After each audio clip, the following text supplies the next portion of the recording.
City న్యూస్కు స్వాగతం. నగరంలో 2 ఇళ్లను ఆక్రమణల పేరిట మున్సిపల్ అధికారులు ధ్వంసం చేశారు. నగరంలో 2 ఇళ్లను ఆక్రమణల పేరిట నగరపాలక సంస్థ అధికారులు ధ్వంసం చేశారు. ఈ సందర్భంగా పోలీసులు భారీగా మోహరించారు. అయితే ఈ తొలగింపు కార్యక్రమాన్ని దళిత మహిళలు అడ్డుకోగా రాష్ట్ర ఎస్సీ కమిషన్ మాజీ చైర్మన్ మారుమూడి విక్టర్ ప్రసాద్ వారికి అండగా నిలిచారు. ఈ క్రమంలో విక్టర్ ప్రసాద్ కమిషనర్ను 15 రోజుల గడువు అడిగిన నేపథ్యంలో ఇళ్ల కూల్చివేత నిలిపివేశారు. ప్రైవేటు స్థలంలో ఇల్లు ఎలా కూల్చేస్తారని విక్టర్ ప్రసాద్ ప్రశ్నించారు. బలరామునిపేట రాజీవ్ నగర్ ప్రాంతంలో ఓ ప్రైవేటు స్థలంలో దాదాపు 30 ఏళ్లుగా నివాసాలు ఏర్పరచుకొని జీవిస్తున్న దళితుల ఇళ్లను నగరపాలక సంస్థ అధికారులు ఉదయం భారీ పోలీస్ పహారా నడుమ కూల్చేందుకు సిద్ధమయ్యారు. ఈ చర్యను అక్కడి నిర్వాసిత మహిళలు అడ్డుకునే ప్రయత్నం చేశారు. అయితే అప్పటికే 2 గృహాలను అధికారులు కూల్చివేశారు. టీడీపీ పాలకులు ఎస్సీల జోలికి వస్తే ఉపేక్షించేది లేదని రాష్ట్ర ఎస్సీ కమిషన్ మాజీ చైర్మన్ మారుమూడి విక్టర్ ప్రసాద్ ఈ సందర్భంగా హెచ్చరించారు. చర్మాలు వలిచే వాళ్ళకి దాదాపు 20 సంవత్సరాల నుండి ఇల్లు వేసుకుంటున్నారు. వాళ్ళ కరెంటు బిల్లులు ఉన్నాయి, పైపులు ఉన్నాయి, మంచి రోడ్డు కూడా ఉంది. ఇటీవల కొన్ని సంఘ వ్యతిరేక శక్తులు ఇక్కడకు చేరి ఈ ఎస్సీలకు చెందినటువంటి ఇల్లును కబ్జా చేయాలని వాళ్ళు లేఅవుట్లు పెట్టుకుని పక్కన ఇల్లు పెట్టుకుని ఇది ఎలాగైనా సరే ఈ ఎస్సీల ఇల్లు తీసేసి దీనికి ఒక 100 అడుగులు రోడ్డు వేయాలంట. వాళ్ళ కార్లు వెళ్ళాలి, వాళ్ళ బస్సులు వెళ్ళాలి అనే ఉద్దేశంతో రాజకీయంగా ఒత్తిడి తీసుకొచ్చి అధికారుల మీద వాళ్ళకి అధికారం ఉందని దౌర్జన్యంగా వీళ్ళకి స్థలాలు ఇచ్చారు. కొందరికైతే ఇచ్చారు, ఎక్కడో తీసుకెళ్ళి కరగ్రహాలు ఇచ్చారు. స్థలం దానికి దిక్కు మొక్కు లేదు. అయ్యా మేము మా తాత ముత్తాతలను ఇక్కడ ఉంటున్నాము, మా గూడెం పక్కనే ఉంది, మేము ఆల్టర్నేటివ్ ఇల్లు కట్టుకుని ఇక్కడ నివాసం ఉంటున్నామంటే నిర్దాక్షిణ్యంగా ఈ రోజున ఆ మున్సిపల్ కమిషనరు పోలీసుల సహకారంతో వచ్చి ఆ ప్రొక్లైన్ తీసుకొచ్చి ఇళ్లలో ఉన్న వాళ్ళని కూడా బయటకు వెళ్ళలేకుండా కూల్చేయటం జరుగుతూ ఉంది. ఇది మంచి పద్ధతేనా? దాదాపు మేము వచ్చేసి 28 సంవత్సరాల మట్టి ఇక్కడ ఉంటున్నామండి. ఇప్పుడు కాదు అప్పుడు కాదు, మాకేమీ లేదని దయనీయ పరిస్థితిలో మా నాన్న వచ్చి ఇక్కడ వేసుకుని ఉన్నాడు. మా చిన్న పిల్లలు అప్పటి నుంచి ఈ రోజున మరి వాళ్ళ ఇళ్ళు కంప్లైంట్లు పెట్టారని చెప్పని ఇది ఎక్కడ అన్యాయంగా మా ఇల్లు తీసేస్తా, మా ఇల్లు తీసుకొచ్చి ఇచ్చేస్తారు. కట్టుకునే స్థితి కూడా మాకు లేదు. మరి మా మీద దయించి మరి న్యాయం చేయండి, మాకేదో ఒకటి స్థలాలు చూపించండి, మాకేదైనా కట్టించమని అడిగాం కూడా. మరి ఎలా చేస్తారో మరి మీరే అధికారులకు మేము వదిలిపెట్టి ఎన్నోసార్లు తిరిగాం, ఎంతమందితో దగ్గర తిరిగాం. అయినా సరే ఇప్పుడు మరి ఎంత అమార్షంగా వచ్చి తీసేస్తున్నారు. మరి మా పట్ల మీరు మరి దయ చూపించండి. ఎందుకంటే మేము మరి మినిస్టర్ గారి దగ్గరికి వెళ్ళాం, అధికారులు ఎవరైతే ఉండారో అందరి దగ్గరికి వెళ్ళాం. అమ్మ మీరు అన్నాలు ఉంటారమ్మా అంటున్నారు, కానీ మీకు న్యాయం చేద్దాం అన్న వాళ్ళు ఒక్కళ్ళు లేరు. స్థలాలు ఇచ్చారండి, స్థలాలు ఇచ్చినప్పుడు మరి మాకు చూపించాలి కదండి. అసలు ఎక్కడో ఏంటో మేమేం పనులు చేసుకోగలుగుతాము? ఎక్కడుండి పెద్ద పనులు కూడా ఉండవు. మేము చెప్పులు కుట్టుకునేవాళ్ళం, బోర్లకు వెళ్ళేవాళ్ళు, ఏదో డప్పులు కొట్టుకునేవాళ్ళు, అక్కడికి వెళ్ళి ఎట్టా బతుకుతాం సార్ అని మేము చెప్తాం. మా మాట ఏమాత్రం పట్టించుకుంటున్నా. అసలు మేము వెళ్ళినా కానీ అంటున్నారు వంటలా, అసలు టైంకి రావట్లా.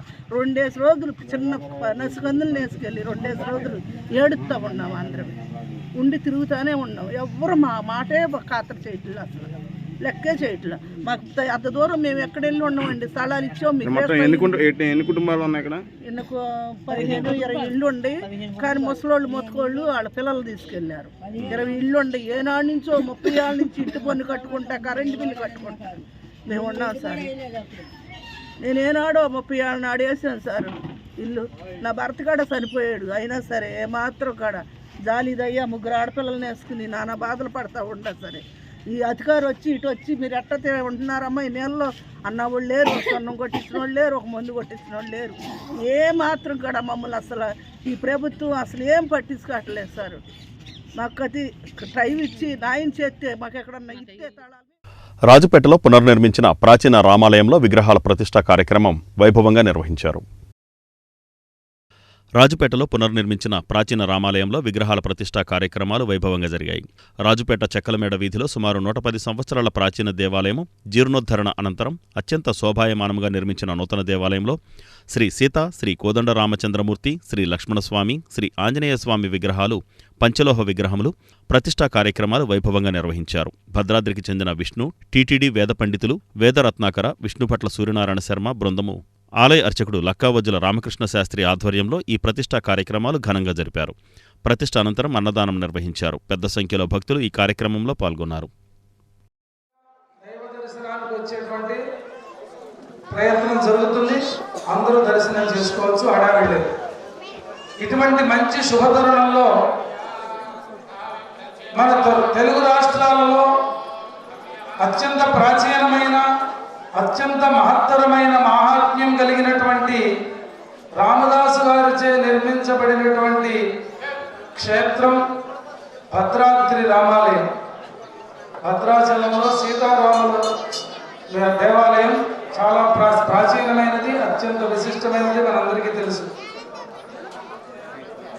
భరత భూమిలో ప్రతి గ్రామంలో, ప్రతి వాడలో ఒక రామాలయం ఉంటుంది.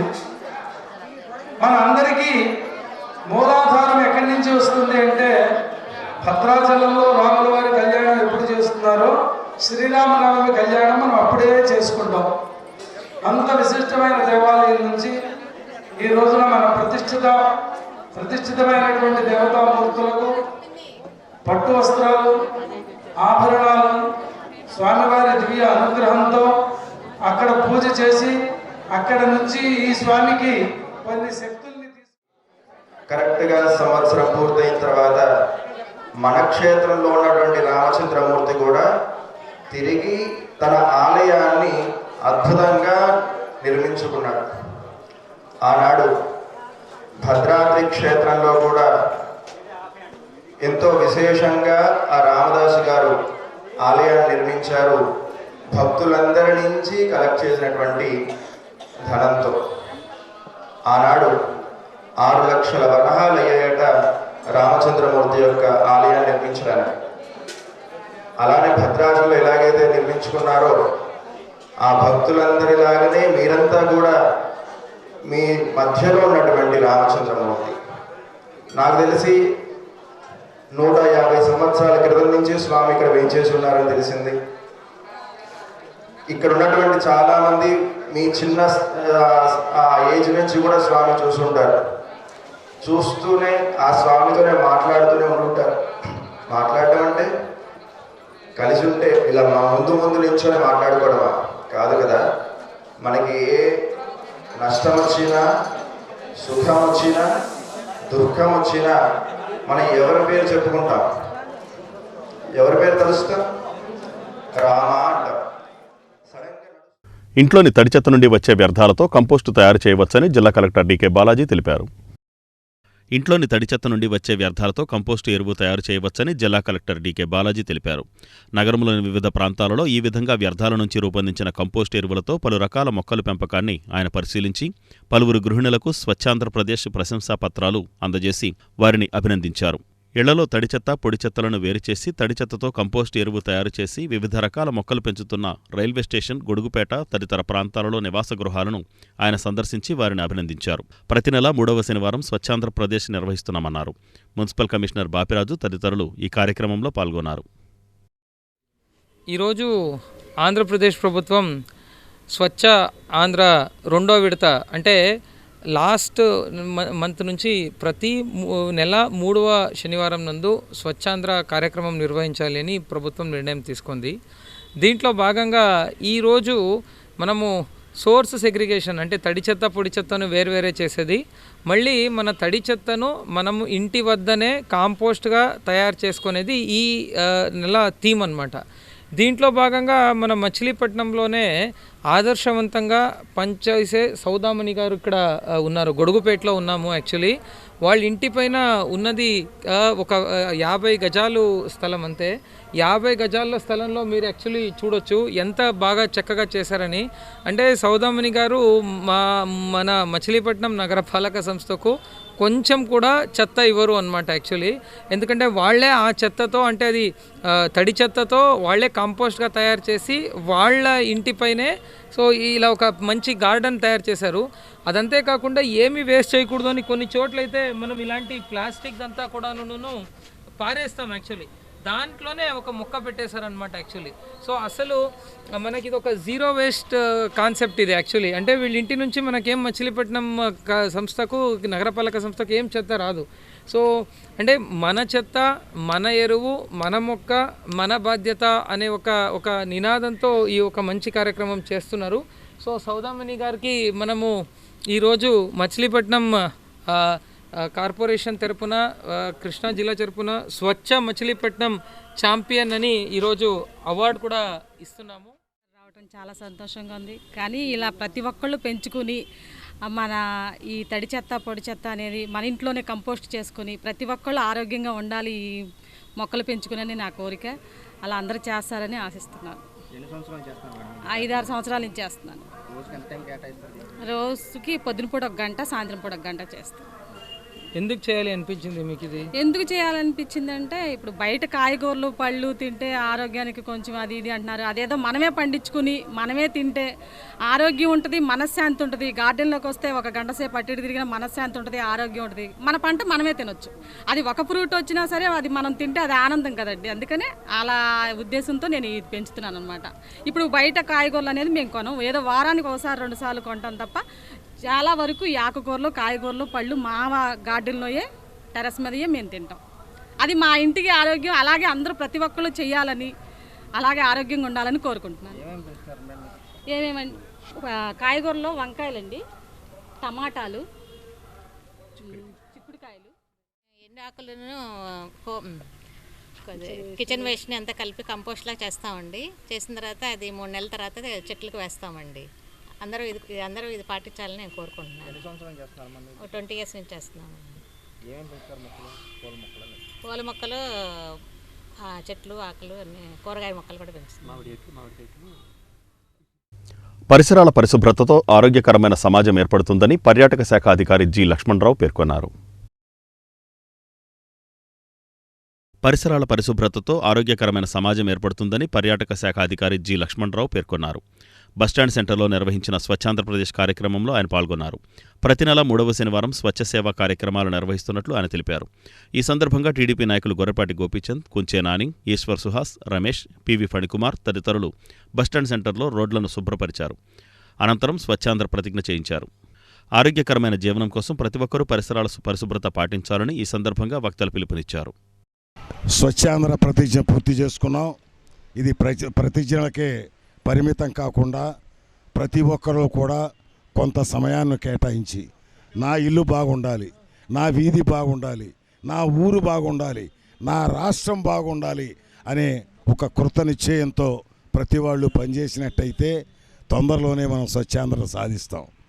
చెత్త ఎక్కడికక్కడ మచిలీపట్నం, మనం వాస్తవానికి మచిలీపట్నం చూస్తే 5 ఏళ్ళు 6 ఏళ్ళ చెత్త అట్ట పెరిగిపోయింది. ఎక్కడా డ్రైన్ పారటం లేదు. ఏ డ్రైన్లు మరి 100 కోట్లు పెట్టి డ్రైన్లు కట్టిస్తున్నారు, ఒక్క డ్రైన్ కూడా నడవట్లా. దానికి కారణం ఎవరో? మనమే. ఏ రకంగానంటే రోడ్డు పక్కల ఆక్రమిస్తున్నాం, కాఫీ హోటళ్ళు పెట్టుకుంటున్నాం, బడ్డీ కొట్లు పెట్టుకుంటున్నాం, క్యాంటీన్లు పెట్టుకుంటున్నాం. ఆ తిన్నటువంటి ఇస్తళ్ళు, ఆకులు అవన్నీ కూడా డ్రైన్లో పడేస్తున్నాం. డ్రైన్లు పూడుకుపోతున్నాయి. ఆక్రమణలతో డ్రైన్లన్నీ కూడా ఏమాత్రం నడవక మచిలీపట్నం ముంపుకు గురవుతుంది. ఇన్ ది సేమ్ టైం ఎప్పుడైతే డ్రైన్లు నడవటం లేదో విపరీతంగా దోమ పెరిగిపోయి చాలా అసహనానికి, అదేవిధంగా అనేక అంటువ్యాధులకి బంబర్ నిలయంగా పనిగారు, రామకృష్ణ గారు వీళ్ళందరూ కూడా పాల్గొని మన మచిలీపట్నాన్ని అందరూ కలయికతోనే పరిశుభ్రత అనేది ఉంటుంది. ఒకళ్ళు చేస్తే ఒకళ్ళ వల్ల అయ్యేది పరిస్థితి కాదు. ప్రజలు, అధికారులు, అట్లాగే ప్రభుత్వం అందరూ కూడా కలిసి మరి ప్రతిరోజు చెత్తని మన ఇళ్ళ దగ్గరికే మున్సిపాలిటీ స్టాఫ్, కార్పొరేషన్ స్టాఫ్ వస్తున్నారు, వాళ్ళకి అందజేయాలి తప్ప కింద రోడ్డు మీద వాళ్ళు వెళ్ళాక ఊడ్చేశాక రోడ్డు మీద అనేది వేయకూడదు. అట్లాగే తడి చెత్త పొడి చెత్తను కూడా మనం వేరు చేయాల్సిన అవసరం అందరి మీద ఉంటుంది. అది కూడా మనం ప్రజల్లో అవగాహన కలిగించాల్సిన బాధ్యత అందరి మీద ఉంటుంది. అంతేకాకుండా ఈ కాలువల్లో చాలామంది మరి మిగిలిపోయిన కూరగాయలు, చెత్త చెదారాలు, మిగిలిపోయిన ఫుడ్ ఏదైనా ఉన్నా అన్నీ కూడా కాలువల్లో పోస్తున్నారు. దానివల్ల క్రిమి కీటకాలు పెరిగిపోయి అందరికీ అనారోగ్యాలు పాలయ్యే పరిస్థితులు ఉంటాయి. కాబట్టి కాలువల్లో పోయకుండా మున్సిపాలిటీ సిబ్బంది వారికి అందజేయాలి తప్ప కాలువల్లో మరి ఎటువంటి చెత్త చెదారాలు వేయకూడదు. దానివల్ల డ్రైనేజీ పూడిపోయి అందరికి కూడా రోగాలు వచ్చే పరిస్థితులు ఉంటాయి. కాబట్టి మన బాధ్యత, అందరి బాధ్యత, పరిసరాలను పరిశుభ్రంగా ఉంచుకోవాల్సిన బాధ్యత అందరి మీద ఉంటుంది. కాబట్టి ఆదేశాల మేరకు స్వర్ణాంధ్ర స్వచ్ఛాంధ్ర కార్యక్రమం ప్రతి నెల 3వ శనివారం చేసుకోవడం చెప్పి ఉన్నారు. ఆ విధంగా ఈరోజు ఈ కార్యక్రమాన్ని పర్యాటక శాఖ ఆధ్వర్యంలో పెద్దలు గోపీచంద్ గారు, బాబా ప్రసాద్ గారు, హోటల్ అసోసియేషన్ ప్రెసిడెంట్ మన ఈశ్వర్ గారి ఆధ్వర్యంలో ఇక్కడ క్లీనింగ్ ప్రోగ్రామ్ అనేది చేపట్టడం జరిగింది. దీనివల్ల ఏంటంటే ఆనరబుల్ కలెక్టర్ గారు గతంలో కూడా చెప్పి ఉన్నారు, రోజు చెప్తూ ఉన్నారు. రోజు పొద్దునే పూట కూడా మున్సిపల్ వాళ్ళతో కలిసి వర్క్ ఎలా చేస్తున్నారు ఏంటనేది కలెక్టర్ గారు కూడా ఇన్వాల్వ్ చేస్తూ ఉన్నారు. కాబట్టి ముఖ్యంగా మచిలీపట్నం ప్రజలందరూ కూడా చెత్తని చెత్త పొడి చెత్త వేరువేరుగా వేసి మున్సిపాలిటీ వారికి సహకరించి బందర్ని మరింత అభివృద్ధి పథంలో తీసుకెళ్ళి స్వచ్ఛ బందర్గా ఉంచాలని మీ అందరికీ ధన్యవాదాలు తెలియపరుచుకుంటూ, తనపై కేసు వాపసు తీసుకోవాలని ఎస్సీ వ్యక్తిని వేధించిన గన్నవరం మాజీ ఎమ్మెల్యే వంశీను కఠినంగా శిక్షించాలని ఎస్సీ నాయకులు డిమాండ్ చేశారు. తనపై కేసు వాపసు తీసుకోవాలని ఎస్సీ వ్యక్తిని వేధించిన గన్నవరం మాజీ ఎమ్మెల్యే వల్లభనేని వంశీని కఠినంగా శిక్షించాలని ఎస్సీ నాయకులు డిమాండ్ చేశారు. అవనిగడ్డలోని నేరేళ్లపాలెం బస్టాప్ వద్ద భారత రాజ్యాంగ నిర్మాత డాక్టర్ బిఆర్ అంబేద్కర్, మాజీ ఉప ప్రధాని బాబు జగ్జీవన్ రామ్ విగ్రహాలకు ఎస్సీ నాయకులు నివాళులర్పించారు. ఈ సందర్భంగా కొల్లూరు వెంకటేశ్వరరావు మాట్లాడుతూ నిరుపేద ఎస్సీ కుటుంబాన్ని చిత్రహింసలు పెట్టిన వంశీ అరెస్టైతే వైసీపీ నాయకులు గగ్గోలు పెట్టడం సిగ్గుచేటన్నారు. వైసీపీ పాలనలో జగన్ అండ చూసుకుని దళితులను వేధించి చంపి డోర్ డెలివరీ చేసిన ప్రతి ఒక్కరూ చట్టప్రకారం శిక్ష అనుభవించాలని అన్నారు. గన్నవరంలో దళిత యువకుడు సత్యవర్ధన్ అనే అతని కుటుంబ సభ్యులను వల్లభనేని వంశీ హైదరాబాద్ తీసుకుపోయి ఒక ఫామ్ హౌస్లో చిత్రహింసలు పెట్టి 4 రోజులుగా భోజనం కూడా పెట్టకుండా కొట్టి భయపెట్టి హైదరాబాద్ నుంచి డైరెక్ట్గా విజయవాడ కోర్టులో సబ్మిట్ చేసి అతని చేత తప్పుడు సాక్ష్యం చెప్పించిన మాట వాస్తవమా కాదా అన్నారు. రాష్ట్రంలో వైసీపీ నాయకులు రోడ్డెక్కి అక్రమ అరెస్టులు అని గొంతు చించుకుని మాట్లాడుతున్నారని, అయితే ఇది అక్రమ అరెస్టు ఎలా అవుతుందని వారు ప్రశ్నించారు. అధ్యాపకులు, ఉపాధ్యాయులు కూటమి ఎమ్మెల్సీ అభ్యర్థి ఆలపాటి రాజాను గెలిపించాలని నియోజకవర్గ నాయకులు మండలి వెంకట్రాం కోరారు. అధ్యాపకులు, ఉపాధ్యాయులు కూటమి ఎమ్మెల్సీ అభ్యర్థి ఆలపాటి రాజాను గెలిపించాలని నియోజకవర్గ కూటమి నాయకుడు మండలి వెంకట్రాం కోరారు. మండలి వెంకట్రాం నియోజకవర్గ టీడీపీ అబ్జర్వర్ కనపర్తి శ్రీనివాసరావు అవనిగడ్డలోని ప్రభుత్వ హైస్కూల్, ప్రభుత్వ, ప్రైవేట్ కళాశాలలకు వెళ్లి ఆలపాటి రాజేంద్ర ప్రసాద్కు ఓట్లు అభ్యర్థించారు. ఈ సందర్భంగా వెంకట్రాం మాట్లాడుతూ ఎమ్మెల్సీ ఎన్నికల ప్రచారానికి అపూర్వ స్పందన లభిస్తోందని, కూటమి ప్రభుత్వ పరిపాలన గమనించిన పట్టభద్రులు స్వచ్ఛందంగా కూటమి బలపరిచిన అభ్యర్థి ఆలపాటి రాజేంద్ర ప్రసాద్కు మద్దతు ప్రకటిస్తున్నారని తెలిపారు.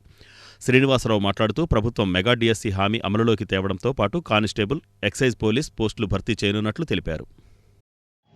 27వ తేదీన జరగబోయే ఎమ్మెల్సీ ఎన్నికల్లో కూటమి అభ్యర్థిగా ఆలపాటి రాజేంద్ర ప్రసాద్ గారు పోటీ చేస్తున్నారు. వారి యొక్క విజయాన్ని కాంక్షిస్తూ ఇవాళ పాఠశాలకి, అదేవిధంగా ఇంటర్మీడియట్ మరియు డిగ్రీ కాలేజీలు ఏవైతే ఉన్నాయో వాటికి వెళ్ళి అక్కడ ఉన్నటువంటి ఉపాధ్యాయుల్ని వారందరినీ కూడా వారికి మద్దతుగా ఓటు వేసి, మొదటి ప్రాధాన్యత ఓటు అంటే 1వ నంబర్ వేసి వారిని విజయం చేకూర్చాలని చెప్పి ఈరోజు వారందరినీ కూడా అడగటం జరిగింది. అందరూ కూడా చాలా మంచి రెస్పాన్స్ ఇస్తున్నారు. అందరూ కూడా తప్పకుండా రేపు వేస్తానని చెప్పి వారికి చెప్పడం జరుగుతుంది. తప్పకుండా రేపు రాబోయే ఎన్నికల్లో ఆలపాటి రాజేంద్ర ప్రసాద్ గారు గెలవబోతున్నారు. భారీ మెజారిటీతో వారిని గెలిపించుకోవాలనే ప్రయత్నం మీ అందరం కూడా చేస్తాం. ఆలపాటి రాజేంద్ర ప్రసాద్ గారి విజయాన్ని కాంక్షిస్తా ఇవాళ నగరంలో ఉన్నటువంటి కాలేజెస్, ప్రభుత్వ కాలేజెస్, స్కూల్స్ అన్నిటి కూడా తిరిగి ఓటు వేయమని ప్రథమ ప్రాధాన్యతతో ఆలపాటి రాజా గారిని గెలిపించమని కూటమి తరఫున రిక్వెస్ట్ చేయడం జరిగింది. మండలి వెంకటరామ్ గారి నాయకత్వంలో ఇంకా మరి కొంతమంది తెలుగుదేశం పార్టీ నాయకులు, మహిళా కార్యకర్తల ఆధ్వర్యంలో కూటమి ప్రభుత్వం వచ్చిన తర్వాత ముఖ్యంగా నిరుద్యోగ యువతకి మేము ఏమైతే చెప్పామో అవన్నీ కూడా డిఎస్సి నోటిఫికేషన్ ఇవ్వడం జరిగింది. ఎలక్షన్ నోటిఫికేషన్ వచ్చిందని చెప్పి 18,000 మేము చెప్పినట్టు ఎలక్షన్ ముందు ఏమైతే చెప్పామో అదేవిధంగా డిఎస్సి ఇచ్చాము. త్వరలో అన్ని ఉద్యోగాలకి పోలీస్ కానిస్టేబుల్స్ కానివ్వండి, ఎక్సైజ్ కానిస్టేబుల్స్ కానివ్వండి, గ్రూప్ 1 గ్రూప్ 2 అన్నీ కూడా జాబ్ క్యాలెండర్ మేము ఏమైతే చెప్పామో ప్రతి సంవత్సరం కూడా అన్ని ఉద్యోగాలు ఇస్తామని చెప్పి సందర్భంగా తెలియజేయడం జరిగింది. మొదటి ప్రయారిటీ ఓటుగా వేసి పెద్ద ఎత్తున గెలిపించమని చెప్పి కోరటం జరిగింది. వాళ్ళు కూడా ప్రస్ఫుటంగా చెప్తా ఉన్నారు, మేము వేసేది ఆలపాటి రాజా గారికి. చదువుతో పాటు క్రీడలు కూడా ఎంతో అవసరమని రిటైర్డ్ ఆర్ఐఓ మట్టా రాధాకృష్ణమూర్తి అన్నారు. చదువుతో పాటు క్రీడలు కూడా ఎంతో అవసరమని ఇంటర్మీడియట్ విద్య జిల్లా విశ్రాంత అధికారి మట్టా రాధాకృష్ణమూర్తి అన్నారు. పెడన పట్టణంలోని బట్టా జ్ఞానకోటయ్య జిల్లా పరిషత్ హైస్కూల్లో స్కౌట్ అండ్ గైడ్స్ విద్యార్థులకు డ్రెస్ మెటీరియల్ నిమిత్తం పూర్వ విద్యార్థి ఇంటర్మీడియట్ విద్య జిల్లా విశ్రాంత అధికారి మట్టా రాధాకృష్ణమూర్తి 10,000 రూపాయల విరాళం హెచ్ఎం అద్దంకి అశోక్ కుమార్కు అందజేశారు. ఈ సందర్భంగా రాధాకృష్ణమూర్తి మాట్లాడుతూ విద్యార్థులు చక్కగా చదువుకొని తల్లిదండ్రులకు పాఠశాలకు మంచి పేరు తీసుకువచ్చి ఉన్నత శిఖరాలకు ఎదగాలని ఆయన పేర్కొన్నారు. తొలుత హైస్కూల్స్ స్థలదాత బట్టా జ్ఞానకోటయ్య విగ్రహానికి రాధాకృష్ణమూర్తి, అశోక్ కుమార్, తీర్థవతి అధ్యాపక సిబ్బంది పూలమాలలు వేసి నివాళులర్పించారు. అనంతరం రాధాకృష్ణమూర్తిని అధ్యాపకులు ఘనంగా సన్మానించారు. కాగా స్వచ్ఛంద కార్యక్రమంలో భాగంగా హైస్కూల్ ఆవరణలో హెచ్ఎం అశోక్ కుమార్ అధ్యాపకులు హైస్కూల్ ఆవరణలు పరిశుభ్రం చేసి మొక్కలు నాటారు. చాలా సంవత్సరాల క్రితం 6 సంవత్సరాలు చదువుకున్నాను. అంటే 6వ తరగతి, 7, 8, 9, 10, 11 అప్పుడు ఎస్ఎల్సి ఉండేది. సో నాకు యాక్చువల్గా ఇక్కడ ఇంత విజ్ఞానం వచ్చింది, ఇంత చదువుకున్నాను అంటే ఈ పాఠశాల కారణం. అందుకని ఈ పాఠశాలను మరవకుండా ఏదో రకంగా దీన్ని సహాయం చేద్దామనేటువంటి సంకల్పంతో నేను మొదటి నుంచి ఉన్నాను. దానికి హెచ్ఎంస్ అందరూ కూడా నాతో సహకరిస్తూ నన్ను ఆహ్వానిస్తూ మీరు విద్యార్థులు చేసేటువంటి మంచి పనికి మేము ఎప్పుడు కూడా ప్రోత్సహిస్తామని చెప్పేసి వాళ్ళు నన్ను ప్రోత్సహిస్తున్నారు. సో ఈరోజు మన హెచ్ఎం గారు చెప్పినట్టు మీ అందరికీ కూడా యూనిఫారం ఇవ్వడానికి, అంతేకాకుండా ఇక స్కౌట్స్ గైడ్స్ ఉన్నాయి కదా, ఆ స్కౌట్స్ అండ్ గైడ్స్ కోసం దాన్ని బాగా అభివృద్ధి చేయడానికి ఈరోజు 10,000 రూపాయలు విరాళంగా ఇవ్వడానికి కూడా నేను నిర్ణయించుకున్నాను. మనం ఈ యొక్క పరిసరాలని అలాగే స్టాఫ్ రూమ్ని, తరగతి గదుల్ని కూడా శుభ్రంగా ఉంచుకోవాలి. అలాగే పాఠశాల ఆవరణను కూడా శుభ్రంగా ఉండేట్లు చూడాలి. ఎవరు కూడా చెత్త వేయొద్దు. అలాగే ఈ స్వచ్ఛాంధ్రకు సంబంధించినటువంటి ప్రోగ్రామ్స్ పాఠశాలలో కండక్ట్ చేయాలి. అలాగే ఈరోజు మన పాఠశాలకి, మన పాఠశాల శ్రేయోభిలాషి మట్టా రాధాకృష్ణమూర్తి గారు విచ్చేశారు. మరి వారు పాఠశాలకి స్పోర్ట్స్ గోగినేనిపాలెం సెంట్రల్ జోన్ వెళ్ళిన విద్యార్థులకి స్పోర్ట్స్ డ్రెస్ అనేది ఇవ్వడం జరిగింది. దాన్ని బహుకరిస్తారు. మరి ఇంకా స్కౌట్లో పాల్గొనేటువంటి విద్యార్థులకి యూనిఫామ్ నిమిత్తం 10,000 రూపాయలు అందజేస్తారు.